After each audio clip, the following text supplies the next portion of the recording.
Muitos assuntos importantes. Para começar, após muitas negociações e articulações, a base governista conseguiu adiar a votação de projetos que visam limitar os poderes do Supremo Tribunal Federal. As pautas entraram na comissão depois de terem sido despachadas pelo presidente da Câmara, Arthur Lira, em reação às decisões da Corte sobre suspensão das emendas parlamentares e votação de medidas que estavam sendo analisadas pelo Congresso. Os aliados do Planalto chegaram a pressionar Lira pela abertura da ordem do dia para paralisar os trabalhos da Comissão de Constituição e Justiça, já que o regimento interno não autoriza o funcionamento de um colegiado enquanto a pauta do plenário está em andamento. Além disso, os parlamentares postergaram o debate sobre os relatórios dos projetos.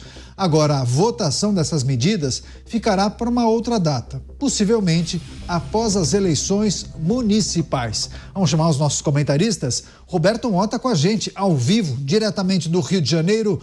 Mota, seja bem-vindo, ótima noite a você. Me lembro que havia um acordo, de se fazer um esforço concentrado nessa semana para avançar com algumas matérias importantes antes dos deputados se dedicarem às eleições municipais. Bem, base governista e também alguns partidos do Centrão conseguiram atravancar essas votações e discussões. Agora vai ficar possivelmente para depois das eleições, em um outro momento, em uma outra temperatura. Bom, o esforço concentrado não foi tão concentrado assim, né, Mota? Caniato, isso é uma boa lembrança daquilo que eu sempre digo aqui. Não se pode personalizar o que está acontecendo no Brasil hoje.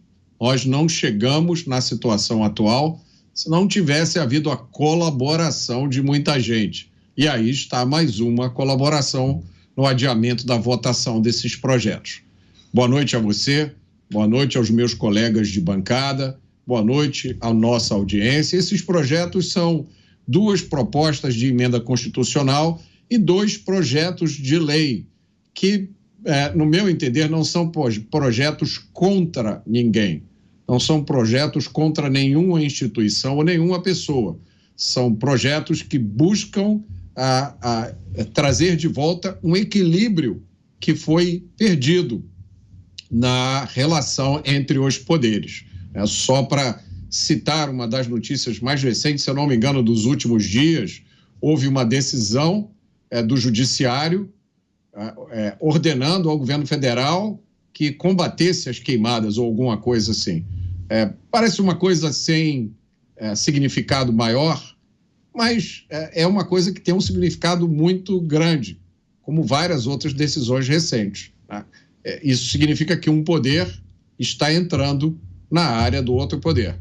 É como eu sempre lembro aqui, imagine o que aconteceria se os congressistas, deputados e senadores pedissem que fossem enviados ao Congresso Nacional todos os processos judiciais que estão parados há mais de 10 anos, porque eles, deputados e senadores, iriam agora julgar os processos. Essa é uma boa causa, não é?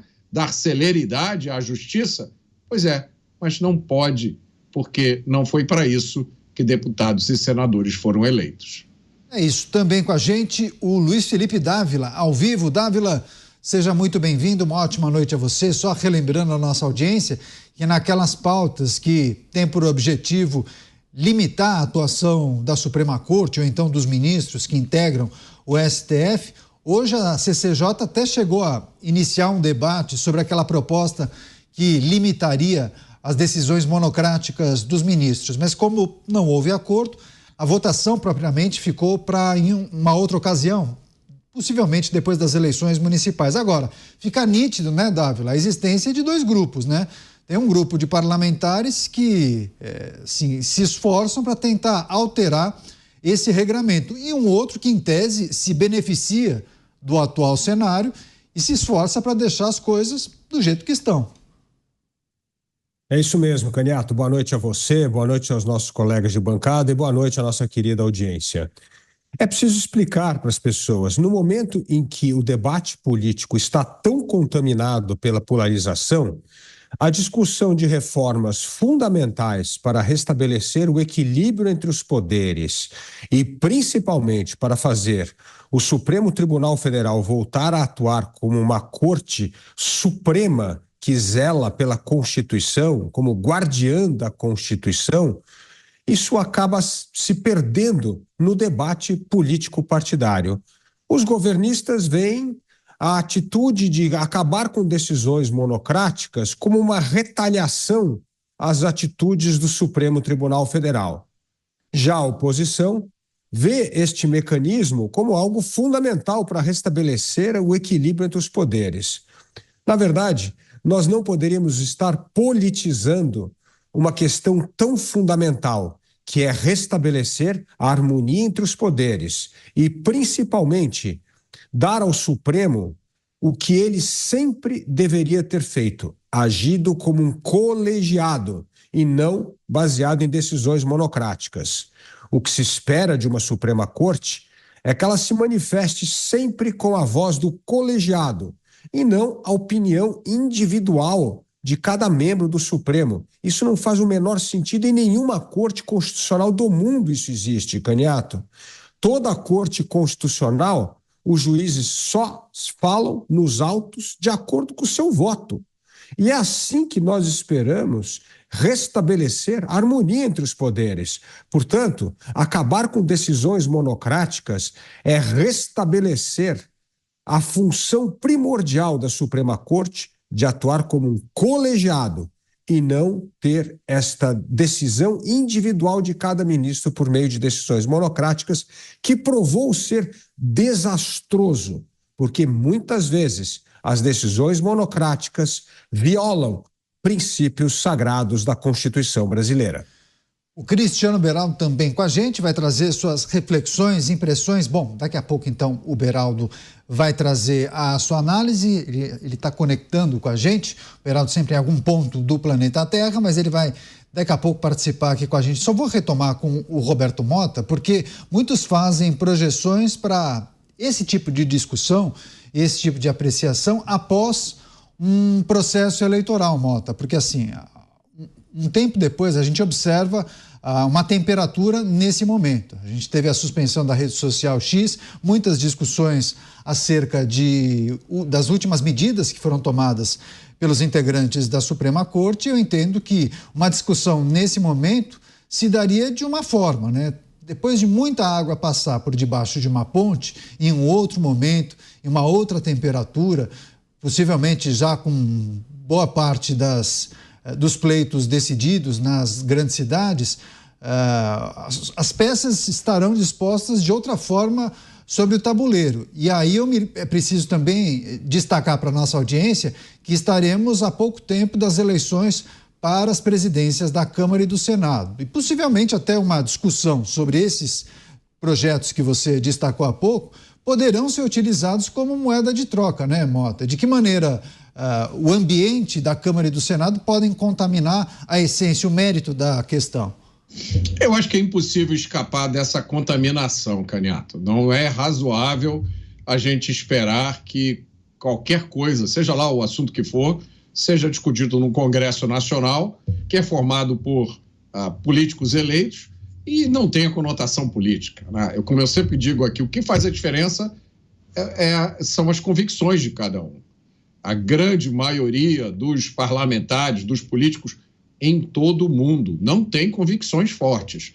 Eles estão ali, em primeiro lugar, para promover os seus próprios interesses. A gente tem que se acostumar com essa realidade. É assim no mundo inteiro. A gente tem que conseguir, apesar disso, avançar e prosperar. Eu tenho a impressão, Caniato, que esse assunto não vai perder a força, ele não vai ser diluído, ele não vai ser apagado por outros acontecimentos, porque o que a gente está vendo é a continuação de um processo que já tem alguns anos e que está ficando, do ponto de vista de muita gente, cada vez mais grave. Eu não vejo esse processo parando e nem sendo revertido espontaneamente. Pelo contrário, eu acho que a tendência, por tudo que a gente tem visto, é que essa situação fique cada vez mais complicada. Então, o que esses deputados varreram para baixo do tapete agora, daqui a pouco, ninguém vai conseguir mais andar na sala, porque tem uma coisa enorme embaixo do tapete. Vai ser inevitável ter que levantar o tapete e lidar com aquilo que está lá embaixo. Eu acho que eles vão descobrir rapidamente que cometeram um erro. Pois é, bom ponto esse levantado pelo Mota. Agora, Dávila, é preciso também trazer um pouco o papel e a atuação da oposição nessa atual legislatura, né? O Beraldo já está com a gente. Então, antes de passar para o Dávila, dar boas-vindas ao Cristiano Beraldo. Beraldo, seja bem-vindo, ótima noite a você. Queria também pedir sua reflexão e análise sobre esse adiamento. Bom, ontem teve aquele adiamento, havia uma previsão de apreciação, discussão e votação no dia de hoje, algo que não aconteceu. Ficou para uma outra ocasião, possivelmente após as eleições. Enfim, dizer que ninguém esperava isso é mentira, né? Porque o bloco daqueles que estavam tentando boicotar é formado por muita gente, inclusive vários do Centrão, né, Beraldo? Pois é, Caniato, boa noite a você, ao Dávila, ao Mota, a nossa audiência. Na verdade, quando a gente chega com esse tipo de tema, né, colocado em discussão, as pressões, em geral, têm muito mais a ver com a dinâmica da política do que com o tema em si, né? Eu acho muito difícil alguém conseguir justificar que não há um desequilíbrio atualmente na forma como cada um dos poderes está exercendo o seu papel. O papel que foi previsto, concebido a partir da Constituição de 88 e que claramente foi tomando contornos, que são contornos incompatíveis com aquilo que o Constituinte imaginou na hora que definiu a regra do jogo. E isso precisa ser corrigido, não é? Você vê, por exemplo, decisão monocrática. Ora, se temos lá um colegiado de 11 ministros, como é que uma decisão de um único ministro, baseado no seu único entendimento e experiência, pode ser uma decisão que prevaleça, às vezes, por anos? Isso claramente está errado. Se existe o colegiado, as decisões têm que ser tomadas em colegiado. Então, para se corrigir isso, é preciso fazer esse ajuste. Só que aí, na hora de se fazer isso, cada lado vai usando a sua posição para fazer o jogo político, a cena política. E aí, quem perde? Perde o interesse do povo brasileiro de viver e conviver num ambiente onde os pilares da democracia estejam bem fundamentados, funcionando de forma adequada. E lembrando, Caniato, algo que é fundamental e que é a fórmula do sucesso, inclusive, dos Estados Unidos. O processo democrático, a democracia como forma de governo, ela é estabelecida como instrumento para a preservação da liberdade do indivíduo. A liberdade do indivíduo é fundamental para uma existência equilibrada de um povo. Quando você coloca o instrumento à frente do seu objetivo, aí a gente tem um problema, que é o que estamos vivendo agora. Eu sou da opinião que temos que redefinir toda a regra do jogo, mas isso não é um assunto para já, isso é um assunto lá para frente. Nesse momento, é importante que a CCJ, a Câmara dos Deputados, haja para tocar adiante esses projetos e, a partir daí, isso seja mais amplamente discutido pela sociedade brasileira. Eu tenho certeza que todos vão chegar numa conclusão muito parecida. CCJ da Câmara, que é presidida pela parlamentar, a deputada Caroline de Toni, do Partido Liberal, que é da oposição. Dávila, a oposição tem feito o seu papel para além dos cortes e dos vídeos com muitas visualizações nas redes sociais? Aquilo que se esperava após as eleições de 22, um Congresso mais conservador, enfim, havia muita expectativa, né, de que vitórias fossem alcançadas no Congresso Nacional. Só que algumas empreitadas viraram frustração, né, Dávila? É verdade, e eu concordo muito com o meu companheiro aqui, Roberto Mota. A história da personalização acaba enfraquecendo a bandeira da oposição. A oposição tem que defender as instituições e não discutir questões que têm a ver com a personalização da decisão de um juiz ou de outro. Isso enfraquece o argumento da oposição. E aí eu volto ao ponto fantástico que o Beraldo acabou de trazer aqui. Quais são os pilares fundamentais do Estado Democrático de Direito? É a credibilidade das regras do jogo. É você acreditar que as regras do jogo são previsíveis e confiáveis. Isto é fundamental para o funcionamento da democracia e da economia de mercado. Quando as regras não são mais respeitadas, porque depende da opinião voluntarista, individualista de um membro da corte ou até da primeira instância, isso cria enorme instabilidade nas regras do jogo. E essa instabilidade é chamada no Brasil corretamente de insegurança jurídica. O que é a insegurança jurídica? Não dá para confiar na regra que você leu no seu livrinho da regra do jogo, porque pode ser que aquela regra seja interpretada de uma maneira completamente diferente daquilo que é o espírito da lei. Então, o descrédito do Estado Democrático de Direito começa a ser corroído quando as regras do jogo não são mais acreditadas por ninguém que participa do jogo. E isso não é uma questão de semântica, Caniato, isso é uma questão que afeta a vida de todos os brasileiros. Hoje, os investidores estão indo embora do país. Por quê? Porque não acreditam que possam investir num país onde as regras não são cumpridas, onde as regras não são respeitadas, onde o entendimento das regras muda ao longo do jogo. Então, isso faz o Brasil perder emprego, investimento e cria enorme insegurança no país. Ninguém acredita no que está no papel. É aquela história de que é regra para inglês ver. Então, eu entendo que medidas para restabelecer a harmonia dos poderes, acabar com decisões monocráticas, é reinstituir os mecanismos para resgatar a credibilidade das regras do jogo. E isso é fundamental. Agora, na hora que você politiza isso, perde força algo que poderia arrastar, inclusive, parte da bancada governista, que é uma minoria, mas tem uma minoria ali sensata, que dá para conversar. Então, eu vejo que toda a questão hoje de reforma constitucional politizada, ela acaba enfraquecendo e acaba não avançando, porque cada lado vê aquilo como um lado da sua bandeira político-eleitoral. E isso enfraquece esse enorme esforço que o Brasil tem de fazer de reformar as suas instituições para restabelecer a previsibilidade e a confiança nas regras do jogo. Pois é, bons pontos também levantados pelo Luiz Felipe Dávila. Mota, quer fazer o seu complemento, por favor? Essa é uma questão que tem muitas nuances, né? Eu acho que tem alguns pontos que a gente precisa sempre lembrar. Eu insisto nessa questão da personalização. Eu acho que é um erro o que está sendo feito. Basta lembrar que muita gente atribui o início desse processo mais complicado que a gente está vivendo à abertura do inquérito das fake news, se eu não me engano, é 4.781, né? Dá uma olhada quem foi que abriu esse inquérito.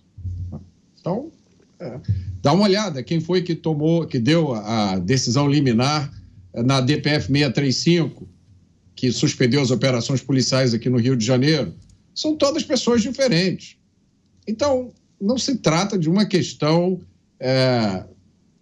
pessoal, não tem nada a ver com a personalização. Essas decisões são decisões de Estado.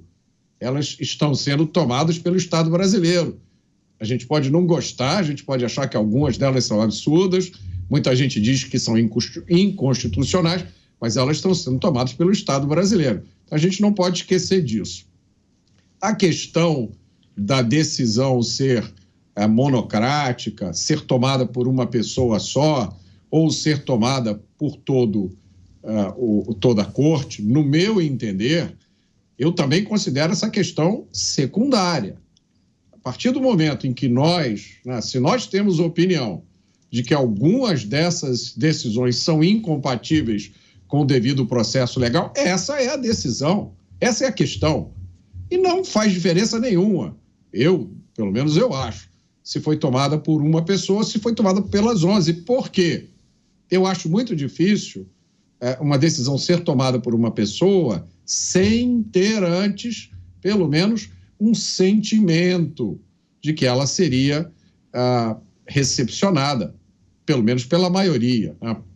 Como eu disse aqui, eu não me lembro de alguma dessas decisões polêmicas que tenha sido tomada por e revogada pelo plenário.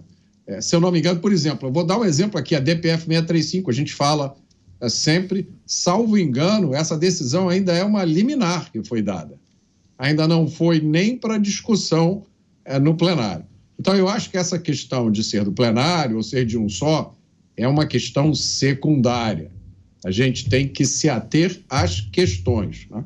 E é lógico, isso tem um inconveniente, isso torna um problema mais difícil. E é dessa dificuldade que eu vejo muitos atores políticos fugindo, porque é mais fácil você levantar uma bandeira que você já sabe que com grande probabilidade não vai dar em nada, e que é a bandeira do impeachment, e que mesmo se der, não vai resolver a questão, porque, como eu estou dizendo aqui, são várias decisões polêmicas tomadas por integrantes diferentes. E aí?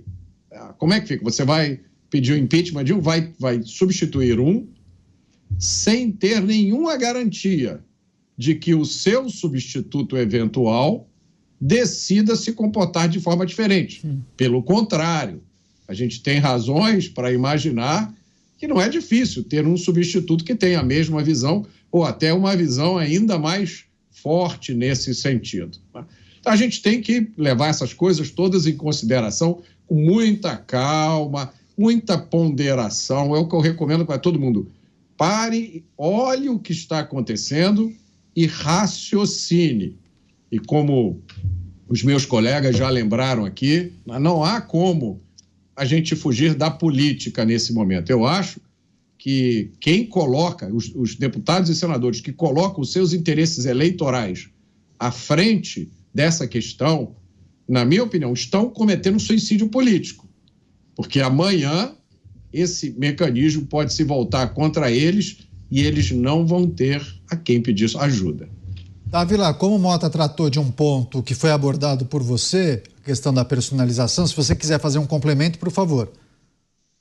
Eu entendo que o Mota tem razão, mas eu considero um agravante seríssimo quando uma decisão monocrática absurda é ratificada pelo colegiado. Isso mostra que a contaminação do processo não está circunscrita a uma pessoa ou a um pequeno grupo, ela está circunscrita à instituição.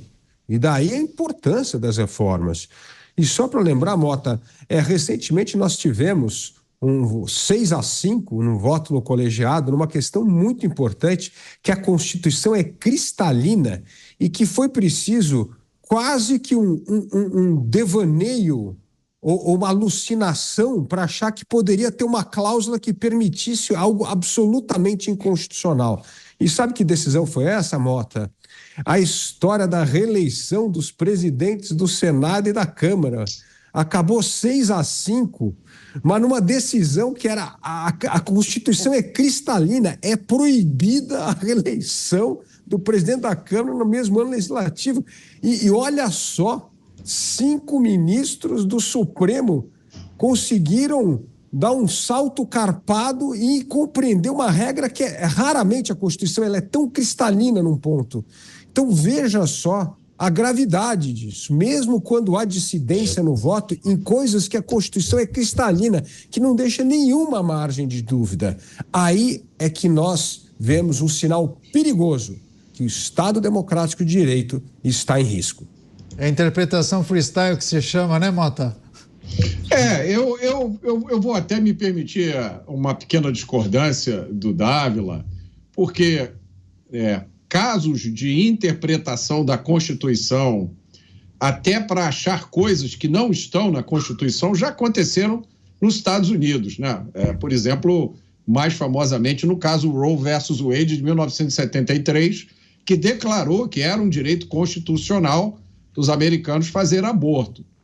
E ano passado a Suprema Corte voltou atrás, disse que essa decisão foi um erro e que não há no texto constitucional nada que dê ao americano o direito de fazer aborto, e que essa é uma questão que tem que ser resolvida nos estados. O que eu acho mais grave, Dávila, eu acho que essas interpretações da Constituição são coisas às quais a gente está sujeito. O que eu acho mais grave são decisões que, de acordo com a visão de grandes juristas e de acordo com tudo que foi feito, com o que a gente conhece do Brasil, violam garantias, né? Violam direitos fundamentais, violam até o devido processo legal. Aí não se trata mais de questão de interpretar a Constituição. Aí é uma questão muito mais básica, muito mais fundamental. Eu acho que esse é o território que mais assusta. Vou colocar também o Cristiano Beraldo na discussão, a reflexão sobre esses pontos destacados pelo Dávila e pelo Mota. Beraldo. O grande problema que a gente enfrenta hoje, na minha visão, é que criou-se uma dinâmica corporativista que tem muito pouco a ver com a Constituição e tem muito a ver com o interesse individual e corporativo da Corte, ou das Cortes até, não vou nem restringir essa dinâmica ao próprio Supremo. Eu acho que foi determinante, porque veja, assim, a gente tem que fazer uma linha do tempo, né? No passado, você tinha indicações para o Supremo Tribunal Federal de pessoas que pouca ou nenhuma relação tinham com o presidente da República. Mas as indicações, elas eram feitas com base no que diz a própria Constituição, a reputação ilibada e o notável saber jurídico. E o presidente da República, ele não é obrigado a conhecer, a ter intimidade, ter amizade com pessoas com notável saber jurídico, até porque a pessoa, para ter notável saber jurídico, ela, em geral, tem uma vida social bastante mais comedida e ela gasta muito tempo, ou investe muito tempo, estudando, se preparando, melhorando o seu conhecimento. Então, a Corte fazia o seu trabalho de forma impessoal, em geral, e silenciosa. Depois teve o advento da TV Justiça. A TV Justiça colocou literalmente os holofotes nos ministros. Ministros que antigamente andavam pelas ruas de forma absolutamente tranquila. Eu me lembro, Caniato, eu pequeno convivi muito com o ex-ministro já falecido, Oscar Dias Corrêa, dirigiu o seu Opala para cima e para baixo com a maior tranquilidade. Enfim, vivia uma vida absolutamente normal. Aí veio a TV Justiça. A TV Justiça jogou esses holofotes e acendeu essa preocupação com a imagem, a vaidade. Os votos que eram votos, em geral, bastante menores, tornaram-se votos longos, cheios de falas bonitas. Então, a gente tem cortes que rodaram demais, vindo da Suprema Corte, que claramente os ministros ensaiaram aquelas palavras. Não foi uma manifestação espontânea, mas sim cuidadosamente preparada para que no momento certo pudessem falar aquilo e aquelas imagens pudessem correr o Brasil e eles ganharem popularidade. Depois, a gente teve um outro episódio que para mim é fundamental e mostra, eu acho que é a característica mais importante que temos hoje, que deturpa por completo o papel que cada um dos ministros tem na Corte, que é a possibilidade de escritórios de advocacia, de parentes de ministros atuarem na própria Corte. Vários desses escritórios, inclusive, eram escritórios onde os próprios ministros atuavam antes de ingressar na Corte. Como é que pode um ministro hoje julga o caso que é defendido pela mulher do outro ministro e aquele outro ministro julga o caso que é defendido pelo filho do seu colega? Quer dizer, virou um compadrio. Não há mais isenção, porque aquelas pessoas convivem. Você não quer conviver com alguém com o qual você deu uma decisão contrária ao interesse de um filho do teu colega que está ali tomando um café. Você acha que aquele aquela decisão contrária, que contrariou o interesse do teu filho, vai te deixar feliz em relação ao seu colega? É óbvio que não. Isso sem entrar nos bilhões em honorários que estão circulando por esses escritórios. Então, criou-se uma dinâmica absolutamente improdutiva, aonde a coisa menos importante é a Constituição Federal. Por isso, quando a gente vê outros ministros endossando decisões que foram tomadas inicialmente de forma monocrática e que claramente são absurdas, eu não vejo mais ali a defesa técnica, a defesa jurídica. Eu não vejo mais ali florescer o notável saber jurídico.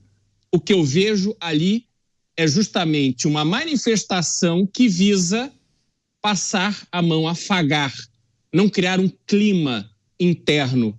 E aí, como eu disse, Caniato, a Constituição perde completamente a relevância nessa dinâmica. Programa Os Pingos nos Is, recebendo as pessoas que também nos acompanham pelas emissoras de rádio espalhadas por todo o Brasil, as reflexões dos nossos comentaristas sobre mudanças que aconteceram ao longo dos últimos anos nas cortes superiores, na atuação dos integrantes dessas cortes, especialmente Supremo Tribunal Federal, e possíveis mudanças que devem ser tomadas especialmente no âmbito do poder legislativo. A gente vai trazer outras discussões, inclusive porque houve decisões importantes no México sobre a Suprema Corte de lá. E claro, a gente vai trazer a notícia, analisar e fazer um paralelo, um comparativo aqui com o nosso país. Enquanto